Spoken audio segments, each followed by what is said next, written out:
Assalamualaikum warahmatullahi wabarakatuh.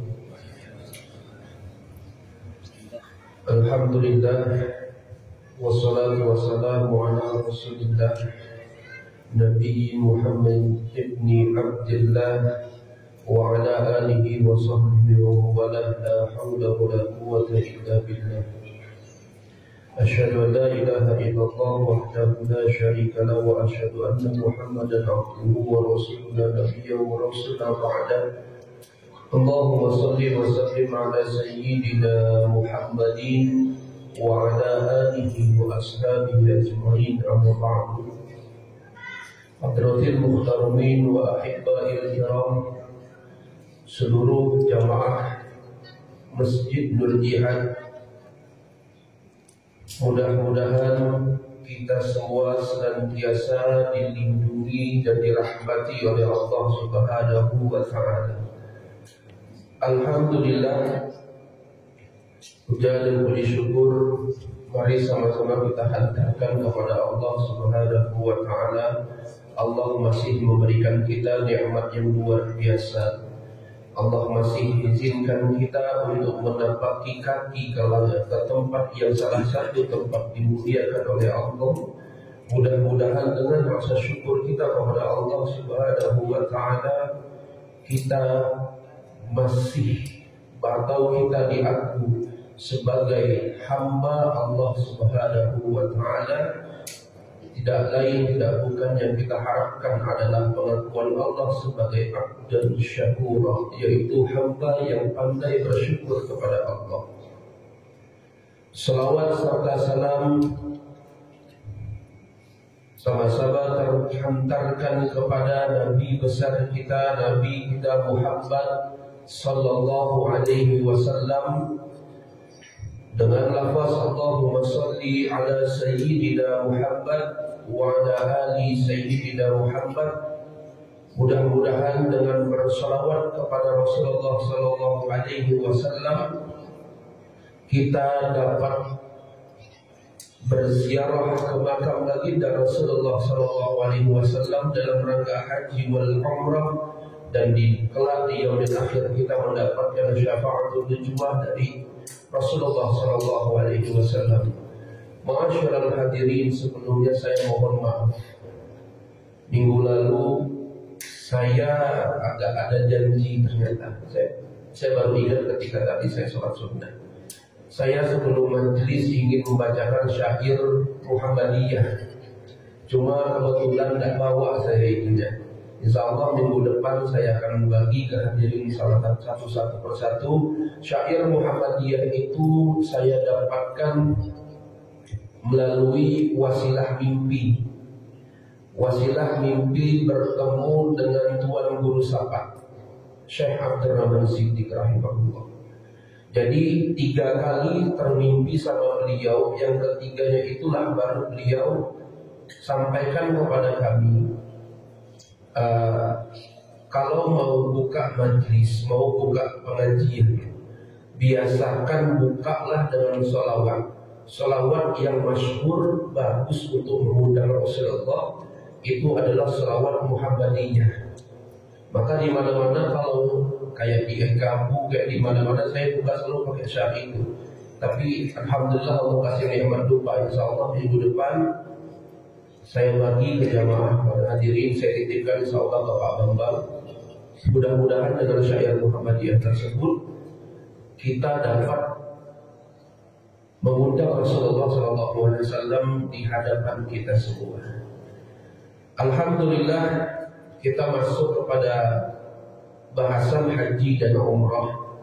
Ini saya ambil dari kitab Sunnahut Taufik, karena di Safinah tidak ada pembahasan haji wal umrah. Di Safinah sampai bab puasa.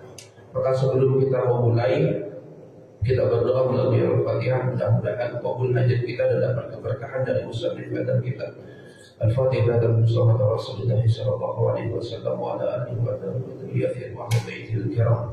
A'adallahu alayna wa bihi hajatana wa ahsin maqasidana wa bali' wa maulana wastajib du'ana wa aslimu. Syaikhul Lidah lahu al-Fatihah. A'udzu billahi minasyaitonir rajim. Bismillahirrahmanirrahim. Alhamdulillahi rabbil alamin arrahmanir rahim maliki yaumiddin. Iyyaka na'budu wa iyyaka nasta'in ihdinas siratal mustaqim siratal ladzina an'amta 'alaihim ghairil maghdubi 'alaihim waladdallin. Thumma khususan ila nasallallahu alaihi wa sallam. Salawat ala syekh Nawawi. Nafa'ana Allah bihi wa sallallahu wa alihi wa barakatuh fid dini wad dunya wal akhirah. Syaulillahi lahum al-Fatihah. A'udzu billahi minasyaitonir rajim. Bismillahirrahmanirrahim. Alhamdulillahi rabbil alamin arrahmanir rahim maliki yaumiddin.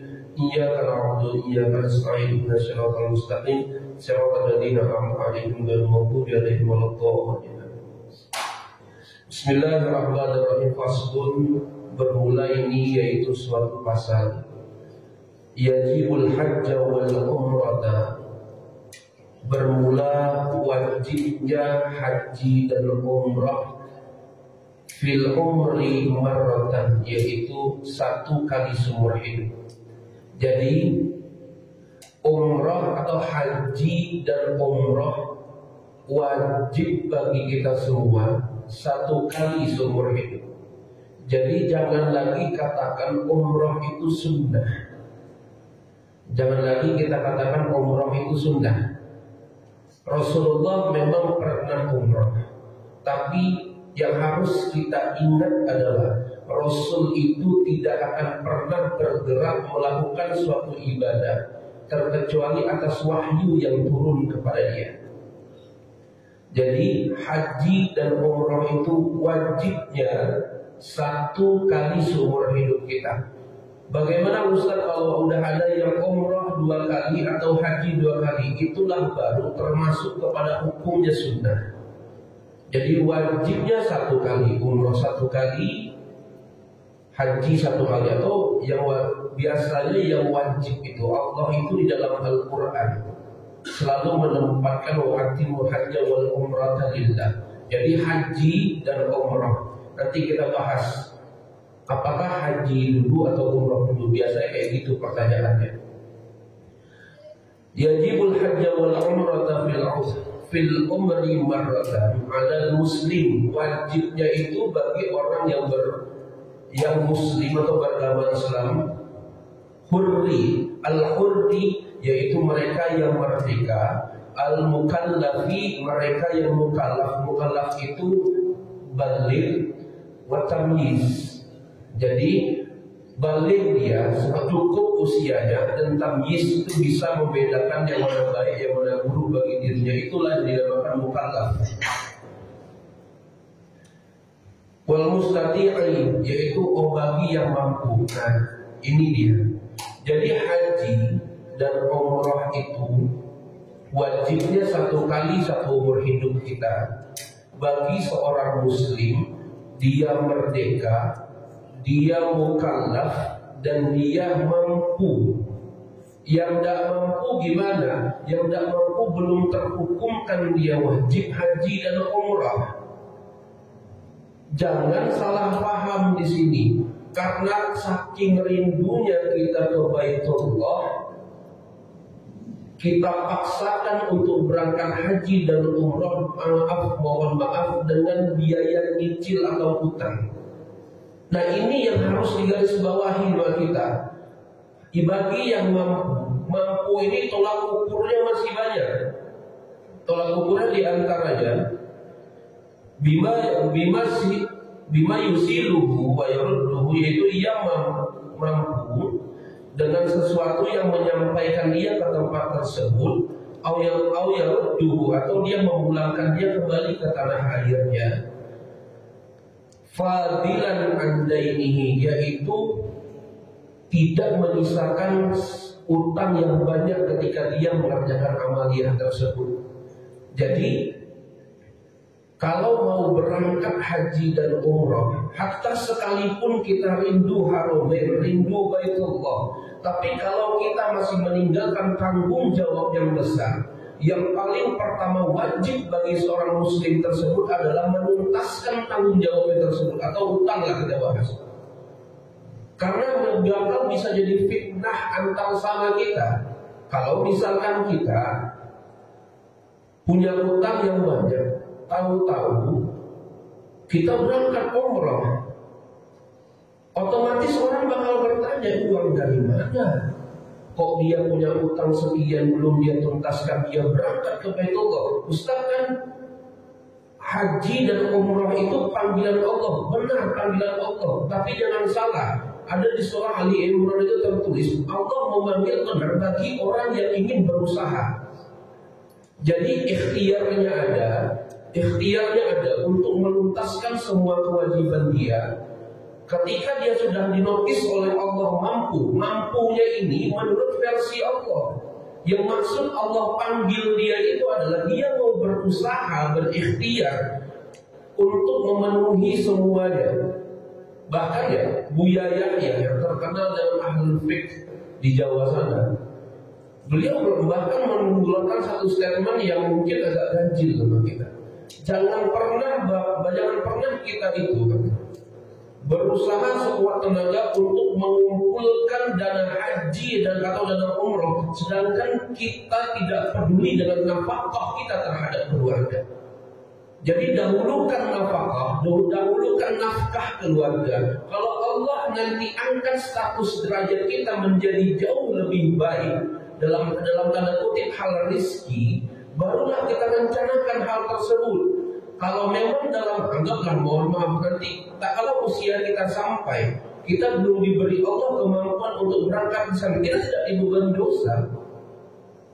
Maka itu ditulis di sini, mustati'i itu bagi yang mampu untuk berangkat. Bagaimana kalau misalkan orang tersebut dibiayai? Nah ini harus. Ada seorang bos, ini banyak terjadi. Ada seorang bos karena reward, dia beri hadiah kepada karyawannya ini karena loyalitas kerja dan lain-lainnya. Dia tahu engkau umroh, kau besok berangkat umroh, berangkatkan mau umroh karena loyalitas kerjamu. Yang harus pertama kali seorang bos tanya itu, boleh dia mau berangkatkan umroh itu memang rezeki dia, tapi jangan sampai nanti jadi fitnah ke dia. Jadi nanya dulu, saya mau beri reward ke kamu, rencana saya mau haji atau umrohkan Anda gitu. Tapi terserah, kalau Anda ada lebih jauh kebutuhan yang Anda perlukan daripada berangkat haji dan umroh ini, boleh Anda ambil uangnya. Tinggal pilih mau haji atau umroh, senilai haji atau umroh. Itu bos yang bijak. Karena jangan sampai kita berangkatkan anak buah kita, sekalipun itu reward, bakal namanya kita Pak. Allah aja. Di mulut manusia nih, Allah itu difitnah punya anak. Rasulullah difitnah jadi penyihir. Lah kita, Allah dan Rasulullah tidak lepas dari mulut manusia, apalagi kita. Nah ini yang harus hati-hati gitu. Jadi jangan sampai kita timbulkan hal-hal yang baru gitu. Jadi kalau memang kita udah diberikan kemampuan itu maksudnya kita punya kelebihan dalam hal apa? Dalam hal harta, bolehlah kita rencanakan dulu haji dan umroh. Nah jangan sampai kita berangkat haji dan umroh itu meninggalkan tanggungan atau utang yang banyak. Lanjut, wa maskanihi wa kiswatihi, yaitu kita harus punya tempat yang layak dulu untuk di tempat yang bagus, yang nyaman maksudnya di sini. Wa kiswatihi, pakaian yang layak juga. Jangan sampai kita tidak punya pakaian yang layak, dan yang harus dinotis lagi di sini adalah la iklainihi wa mu'tilihi man alaihi mu'natuhu mudadadabihi wa iyadihi. Jadi jangan sampai kita meninggalkan, kita pergi haji, anggaplah kita pergi haji, tapi kita meninggalkan keluarga, tidak kita pikirkan kehidupan dia ke depannya. Anggaplah kita sebagai seorang kepala keluarga, kita rencanakan kita haji kurang lebih 30 sampai 40 hari. Jadi selama 40 hari tersebut kita wajib meninggalkan nafkah kepada keluarga yang kita tinggalkan. Jadi jangan sampai kita main berangkat gitu aja. Nah, lantas ada timbulan pertanyaan, bagaimana kalau misalkan haji kan daftar hari ini, bisa kemungkinan kalau di tembilan berapa? 15 tahun ada mungkin. Ada ya Pak? 15 tahun ke depan. Yang mana yang harus didahulukan, haji atau umrah? Nah ini yang paling penting. Yang mana harus didahulukan, haji dan umrah? Kita ambil jalan tengah saja. Kita ambil jalan tengah. Karena ini yang ikhtilaf ulamanya banyak. Jadi kita hadirkan jalan tengahnya yang sesuai yang pernah kami pelajari. Pertama, kalau memang rezeki kita cukup untuk umrah, berangkat umrah. Tapi kalau memang rezeki kita saat itu cukup untuk haji, asal daftar haji dulu. Mau haji, mau umroh silakan, tidak ada yang masalah sebenarnya. Mau antum semua berangkat haji, silakan daftar haji. Mau berangkat umroh, silakan berangkat umroh, tidak ada masalah dua-duanya itu. Jangan kita pikirkan omongan orang, tidak sah umroh, kalau belum haji, jangan pikirkan. Dua-duanya wajib hukumnya, tapi afdol. Kalau bicara afdol, ketika kita punya kelebihan harta untuk berangkat haji, maka daftarlah haji tersebut. Kita daftar haji tersebut tidak lain tidak bukan niatkan karena ibadah kepada Allah, dan kita benar-benar rindu ke Baitullah. Nanti Allah akan munculkan rezeki untuk kita berangkat umrah. Saat kalau misalkan dulu, kalau di Bekasi itu 21 tahun, di Bogor itu 30 tahun nunggunya. Antrian tunggunya luar biasa panjang. Bagaimana kalau nanti umurnya tidak ada yang tahu di pertengahan kita sudah diwafatkan sama Allah, sedangkan kita baru daftar haji. Tidak usah dipikirkan, karena nanti kita sudah dapat pahala haji tersebut. Jadi itu. Lantas bagaimana yang tidak punya kemampuan untuk berangkat haji dan umrah? Tidak usah risau Bapak dan Ibu. Tidak usah risau. Kalau kita memang belum dikasih Allah kemampuan untuk berangkat ke sana. Makanya inilah hebatnya Allah, adilnya Allah. Begitu banyak pahala-pahala yang setara dengan pahala haji dan umrah yang mampu kita kerjakan. Di antaranya apa? Di antaranya rutinkan baca subhanallah walhamdulillah wa la ilaha illallah wallahu akbar itu sebanyak 100 kali di hari Jumat. Itu pahala setara dengan haji wal umrah kata ulama kita. Atau apalagi infak. Infaklah semampunya di hari Jumat itu setara pahala. Jadi begitu banyak pahala-pahala yang setara dengan pahala haji dan umrah. Niatkan saja di situ dulu. Barangkali nanti Allah beri kita kemampuan. Jadi jangan dipaksa. Jangan dipaksa, apalagi karena melihat tetangga kita tidak pada berangkat. Tahu-tahu latah nih kita biasanya. Ini latah kita biasanya itu gitu. Hendaklah umrohnya kayak mana pun caranya, sampai tergada ini tergada itu jangan sampai kayak gitu. Hindari hal-hal. Kalau memang ada yang lebih wajib, nafkah keluarga lebih wajib, bekerja cari nafkah lebih wajib, mengurus anak wajib. Kalau memang Allah belum beri kita kemampuan untuk sana, jangan pernah kita paksakan. Kalau kita paksakan itulah malahnya repot. Apalagi kalau terlilit hutang. Kalau terlilit hutang, yang kita harapkan haji mabrur dan umrah mabrur, yang ada kita hanya sekedar ziarah ke sana nantinya. Ziarah ke sana itu yang kita hindari gitu. Jadi kalau mau berangkat ini, makanya tidak ditekankan betul oleh Allah. Bahkan di kitabnya tidak ditekankan betul bagi orang yang memang belum punya kemampuan ke sana. Itu tidak dipermasalahkan. Tapi ingat, kita harus memang untuk niatkan melangkah ke sana. Jadi jangan sampai kata ulama kita itu kita wafat tapi kita tidak punya niat untuk ke Baitullah. Niatkan saja, azamkan maksudnya. Azamkan saja di hati kita. Suatu saat saya ingin umur saya itu, saya berangkat ke Baitullah. Urusan kita ikhtiar sekuatnya, tawakal, doa segala macam. Nanti kalau memang belum sampai kita ke sana karena umur kita sudah keburu dipanggil Allah, insya Allah kita dapat pahala haji dan umrah. Jadi jangan pernah dipaksakan. Lantas ini juga yang harus kita perhatikan. Bagi yang suka umrah, harus perhatikan sekali cara wudhunya. Termasuk di pesawat itu harus diperhatikan sekali. Jangan tahu-tahu kita main asal tempel tangan saja. Sedangkan mohon maaf, karena kami alhamdulillah pernah ke sana. Setiap pramugari itu nanti akan kurang lebih setiap sebelum sholat dia akan menawarkan minum dan lain-lain. Minta air putih. Dia ngasih segini berapa? Minta air putih. Dan kalau udah sampai waktunya nanti ditandakan oleh pesawat tersebut, langsung ambil wudhu dengan air segini. itu tidak masalah. Itu dalam keadaan darurat, itu tidak masalah. Jangan asal tempel tangan saja. Ingat, tayamum itu salah satunya itu tidak boleh tercampur debu itu tercampur dengan tepung atau sejenisnya dengan cat dan lain-lainnya. Jadi jangan salah. Bahkan di Safinah itu agak keras sedikit. Untuk orang yang tayamum, dia itu wajib menyiapkan debunya sendiri, tanahnya sendiri. Bahkan salah satu ulama kita, Imam Haddad itu ketika di akhir hayat beliau itu tidak mampu untuk berdiri, melaksanakan wudhu. Yang salah satu beliau minta adalah siapkan saya tanah yang suci, saya mau tayamum. Jadi disiapkan, bukan tiba-tiba mereka asal tempel-tempel aja, tidak seperti itu. Jadi disiapkan. Jadi kalau dalam keadaan darurat air segini itu bisa untuk kita berwudu. Caranya bagaimana? Wudu air segini, wajibnya wudu satu kali.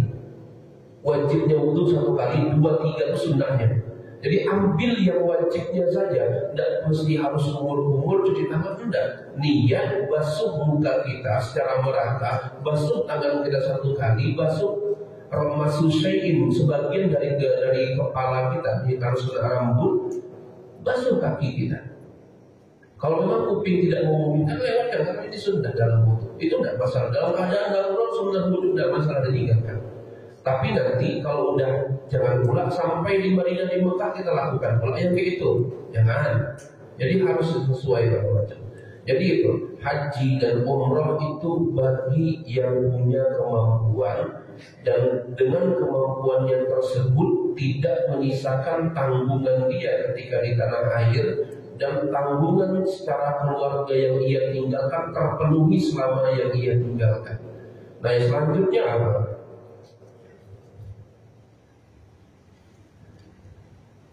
Bagi seseorang wanita yang ingin berangkat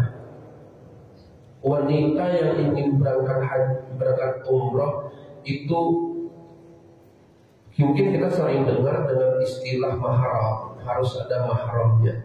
Jadi ini ikhtilaf di kalangan ulama kita sebenarnya. Saya kasih ulama Hanafi, Maliki, Hambali itu tidak diperkenankan seorang wanita bepergian haji dan umrah tanpa adanya mahram. Jadi itu yang selama ini kita dengar. Jadi perempuan tidak boleh pergi kalau tak ada mahramnya. Ini pendapat 3 imam ini. Bagaimana Imam Syafi'i? Imam Syafi'i membolehkan perempuan pergi haji dan umrah tanpa mahram, tapi dia punya rombongan wanita yang dia percayai. Jadi itu diperbolehkan dalam mazhab kita Imam Syafi'i.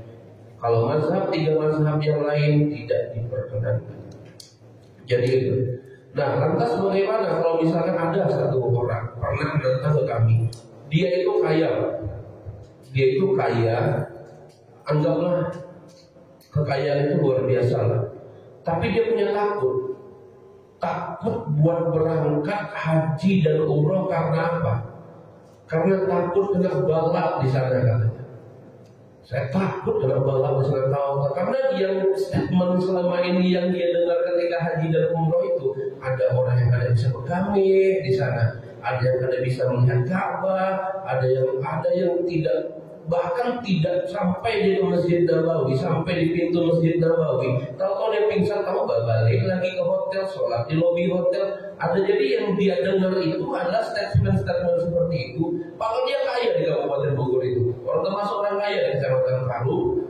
Tapi dia bilang, Pak Ustaz, aku kada hendak pergi haji dan umroh. Mengapa? Saya gair, Pak Ustaz saya. Gair kenapa? Nah, kalau nggak kada sampai ke sana, di tengah-tengah ada jeda meledak pesawatnya. Jadi yang dia timbul tuh ketakutan dia gitu. Takut dia pergi ke sana. Ini hilangkan dulu nih hal-hal yang seperti ini. Hilangkan dulu. Jadi bagaimana caranya biar enggak kayak gitu? Sebelum apakah kita udah diberi Allah kemampuan untuk haji dan umroh, kalau kita udah diberi kemampuan, cepat-cepat kita taubat dari seluruh kesalahan kita. Emang betul Pak Ustaz di sana itu ada sesuatu hal-hal yang seperti itu? Betul. Saya dapat katakan betul. Karena itu kuasa Allah, bukan kuasanya manusia. Kadang ya Pak, jangan sampai nih Pak, jangan sampai, amin-amin, mudah-mudahan kita dijauhkan Allah min dzalik. Kadang Allah ada beri kemampuan kepada seorang hamba untuk berangkat dan haji dan umroh, padahal di tanah airnya dia ahlul ma'asi, dia ahlul maksiat, sudah dikode sama Allah untuk taubat, dia dan taubat, akhirnya diundang sama Allah ke tanah suci untuk apa? Untuk betul-betul dilihatkan semua kelakuannya hingga dia bertobat di tanah suci. Ada orang yang seperti itu. Nauzubillahi min dzalik. Mudah-mudahan kita ada yang seperti itu. Jadi ada yang seperti itu, jangan sampai nih ya. Karena kenapa?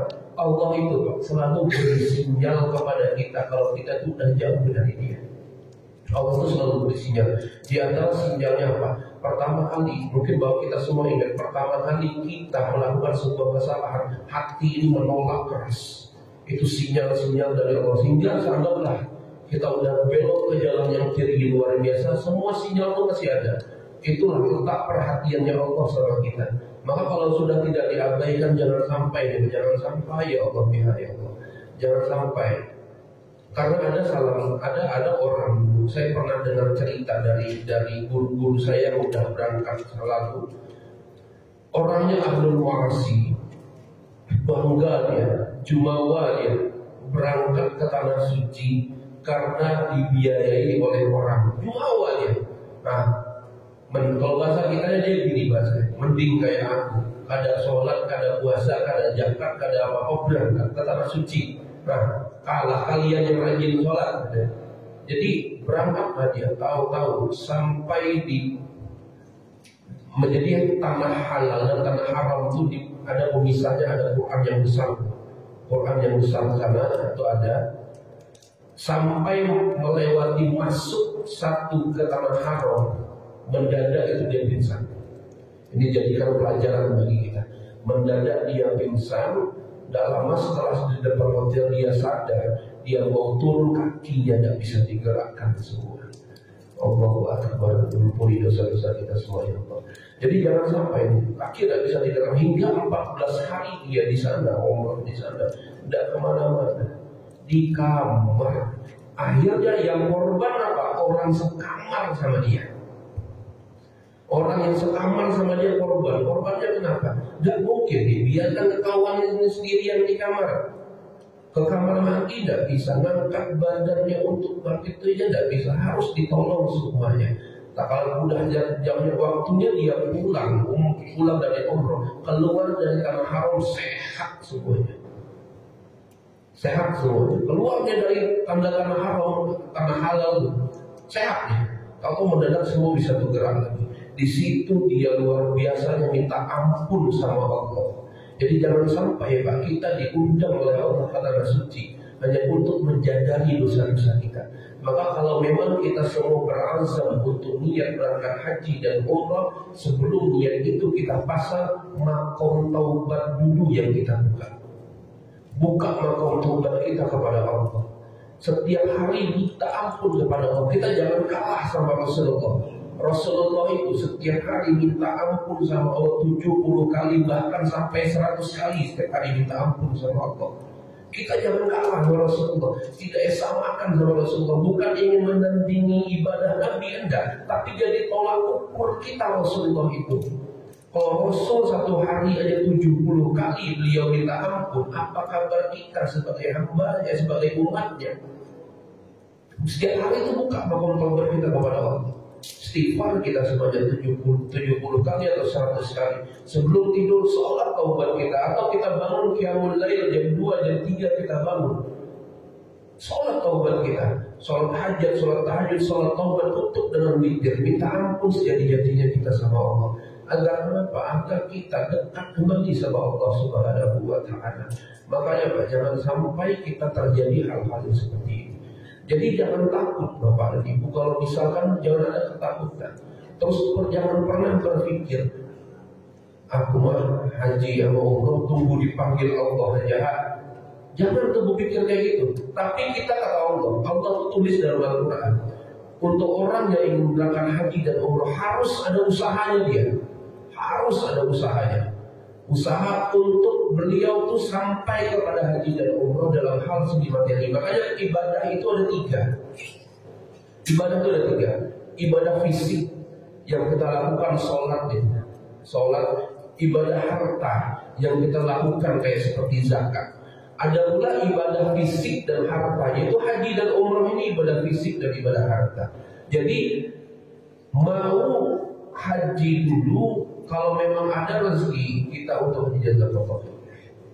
Kalau memang ada rezeki kita untuk berangkat haji, berangkat, daftarkan haji.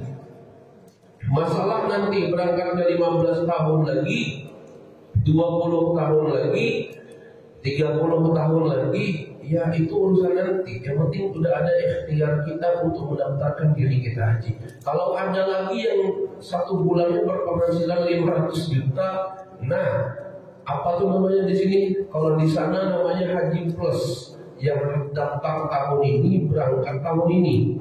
Di sini namanya apa ya? Haji Furoda ya, Furoda kalau nggak salah. Haji Furoda itu kemarin travelnya Ustaz Abdurrahman Iskandar itu bisik ya, guru kamu hendak pakai Haji Furoda.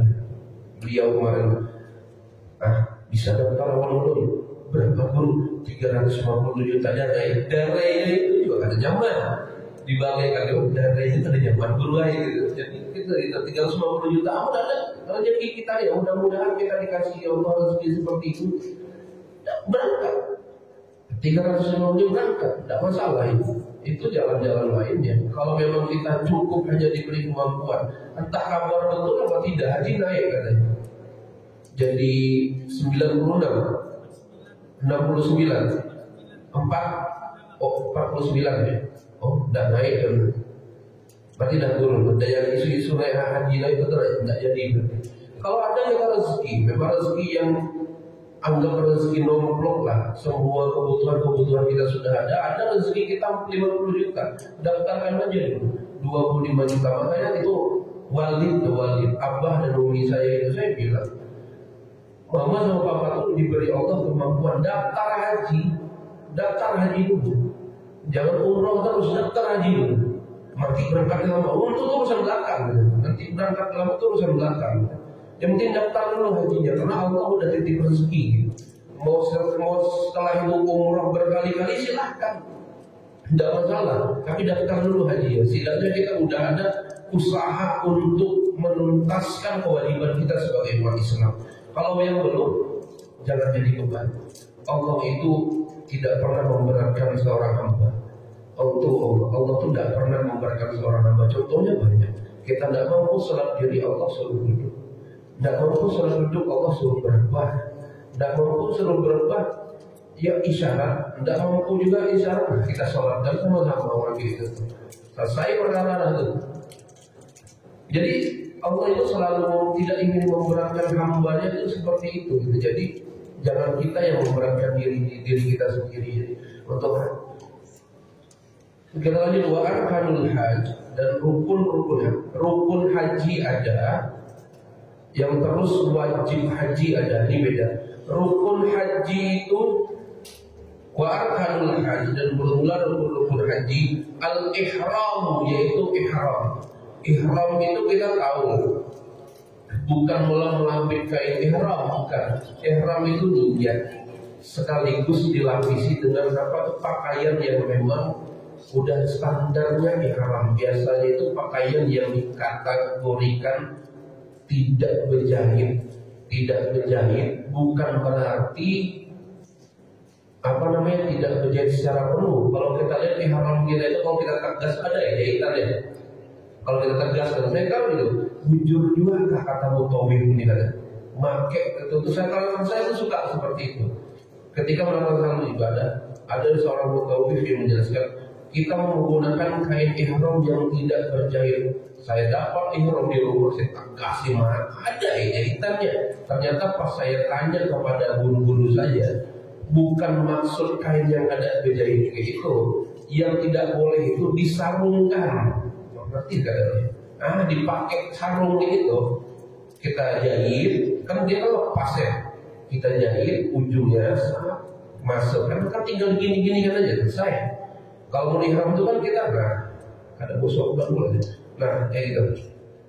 Jadi kayak gitu Pak.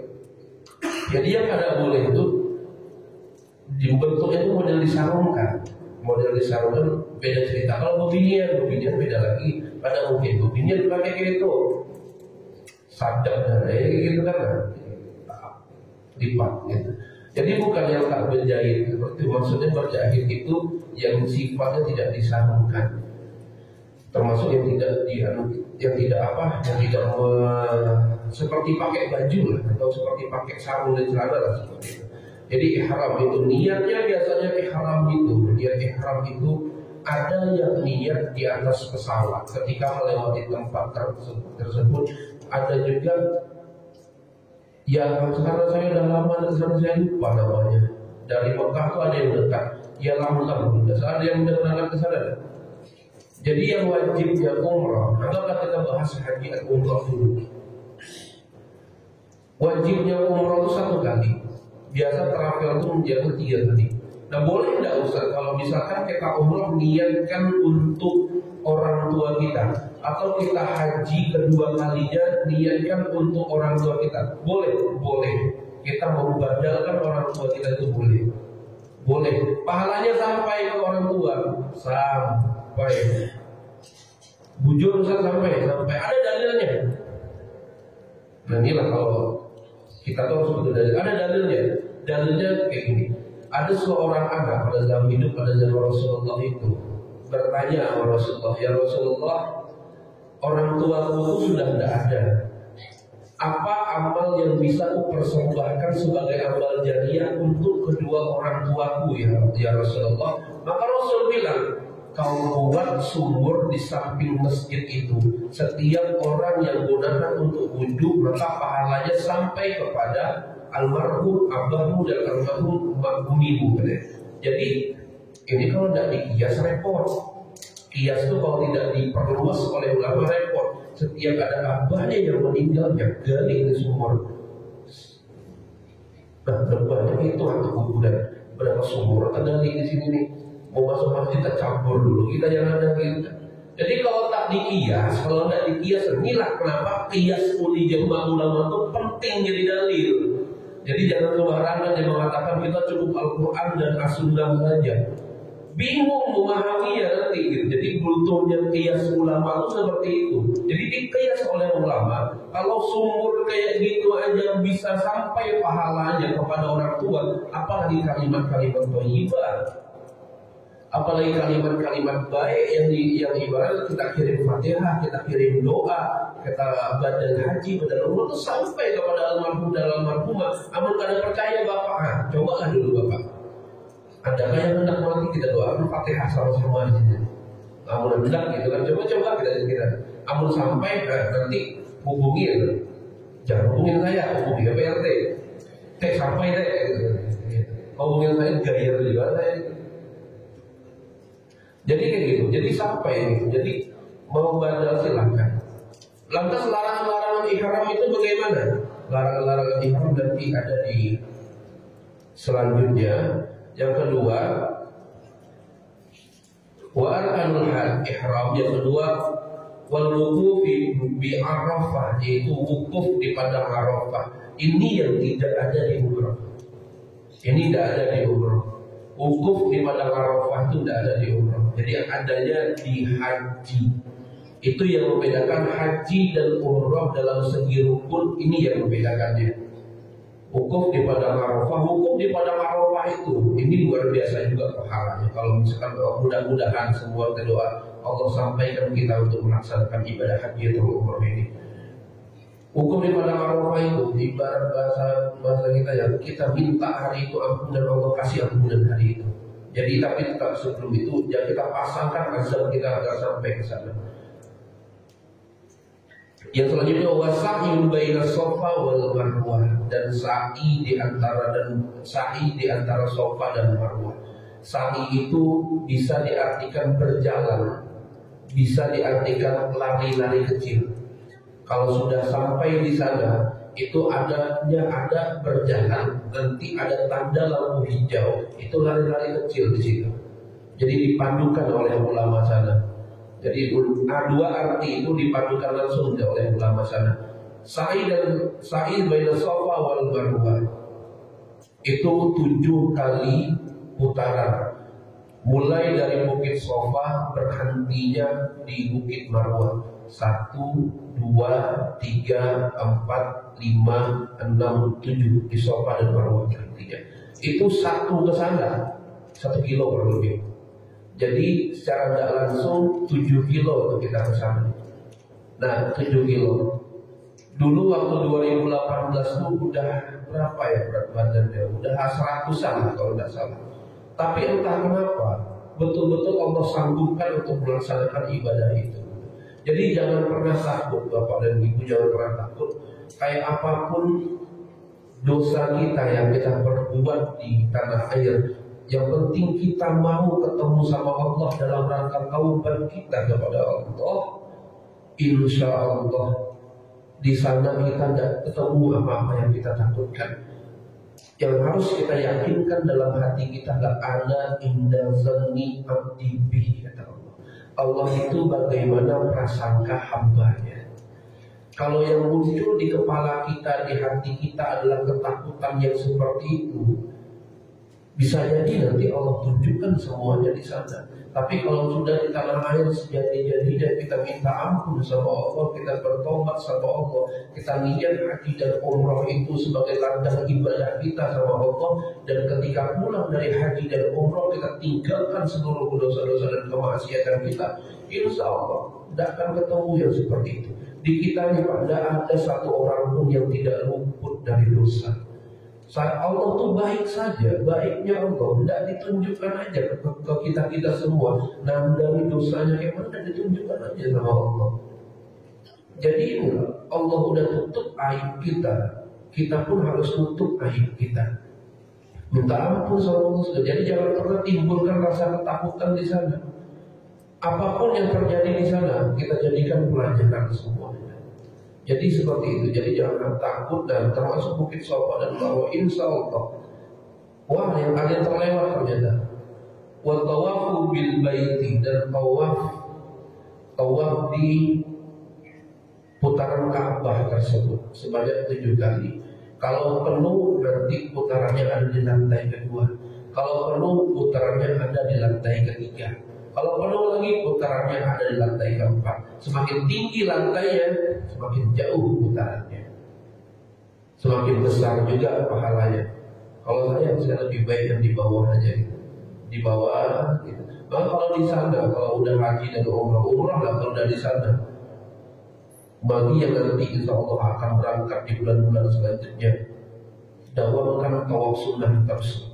Karena tidak semua orang punya kemampuan dan punya kesempatan untuk tawaf di Baitullah, itu tidak semua. Dawamkan untuk tawaf sunnah. Waktu alhamdulillah hadisan bin Nikmah, waktu kami di sana 5 hari, 6 hari di Mekah. 6 hari itu sebelum sholat kami lakukan tawaf sunnah terus, tawaf sunnah sebanyak 7 kali segala macam, hingga habis sholat sunnah tawaf dan kenapa? Itu yang salah satu ibadah yang sunnah, yang mungkin tidak semua orang bisa, atau tidak semua orang diberikan kesempatan. Maka nanti kalau misalkan Allah beri kesempatan kita untuk haji atau umrah, kita dawamkan itu. Dan mohon, dan sebelum saya akhiri, mohon doanya. Alhamdulillah Allah titipkan rezeki kepada kami melalui orang-orang yang dermawan, insya Allah di rumah dan mungkin yang sudah lewat rumah dan melihat ada beberapa hal yang dibongkar barang ini, insya Allah itu akan dibangun majelis pengajian, dan insya Allah akan ada bahasa sayanya rumah belajar untuk anak-anak dan untuk anak-anak semua. Apa yang kami ajari insya Allah nanti kita akan ajarkan fikihnya segala macamnya pada siang hari. Insya Allah mohon doanya kelancaran pembangunan tersebut, dan mohon doanya kepada orang-orang yang dermawan yang ikut membantu pembangunan tersebut. Mudah-mudahan sebelum kita tutup, kita baca Al-Fatihah untuk kita semua dan mohon doa untuk kelancaran majelis tersebut. Mudah-mudahan dengan surat surah Al-Fatihah yang kita baca, kita senantiasa diistiqomahkan oleh Allah Subhanahu wa Ta'ala dalam untuk menuntut ilmu Allah, disehatkan badan kita, diampuni seluruh dosa-dosa kita, dan tidaklah lain bukan diberi kesempatan kita untuk melaksanakan ibadah haji dan umrah, berziarah ke makam Rasulullah SAW, dan katakanlah kita nanti dipanggil Allah dalam keadaan husnul khatimah. Al-Fatihah biniyatil madhkur wal mawsul wa ila hadratil rasul biniyatil madhkur. Al-Fatihah. A'udzu billahi minasyaitonir rajim. Bismillahirrahmanirrahim. Alhamdulillahi rabbil alamin arrahmanir rahim maliki yaumiddin. Iyyaka na'budu wa iyyaka nasta'in ihdinas siratal mustaqim siratal ladzina an'amta 'alaihim ghairil maghdubi 'alaihim waladdallin. Amin amin ya rabbal alamin. Bismillahirrahmanirrahim. Alhamdulillahi rabbil alamin hamdan yuwaffiqu wa yukafi mazidah ya rabbana lakal hamdu kama yanbaghi li jalali wajhikal karim ya 'azimi sultanik. Allahumma shalli wa sallim ala sayyidina Muhammad sahibil busra salatan tubashshiruna biha wa ahlana wa awladana wa jami'a wa syayikhina wa mu'allimina wa talabatana wa talibatana min yawmina hadha ila yawmil akhirah. Allahumma ja'alna wa ahlana min ahli ilmi wa khair min ahli ilmi istiqamah bi ahli Qur'an min ahli ibadah wa akhlaqul karimah ya Allah ya Rabbal rahimin. Wa rizqna wa iyyahum fahman nabiyyin wa hifzul mursalin wa ilhamal malaikatil muqarrabin fi afiyati ya arhamar rahimin. Allahumma ja'alna ummatan sayyidina Muhammad. Allahumma ighfir ummatan sayyidina Muhammad. Allahumma astur ummatan sayyidina Muhammad. Allahumma jbur ummatan sayyidina Muhammad ya Rabbal alamin. Wa sallallahu ala sayyidina Muhammad nabiyil ummi wa ala alihi wa sahbihi wa sallam. Subhana rabbika rabbil izzati amma yasifun wa salamun alal mursalin walhamdulillahi rabbil alamin. Sama-sama kita baca doa kafaratul majlis. Subhanaka Allahumma wa bihamdika asyhadu an la ilaha illa anta astaghfiruka wa atubu ilaik. Assalamualaikum warahmatullahi wabarakatuh.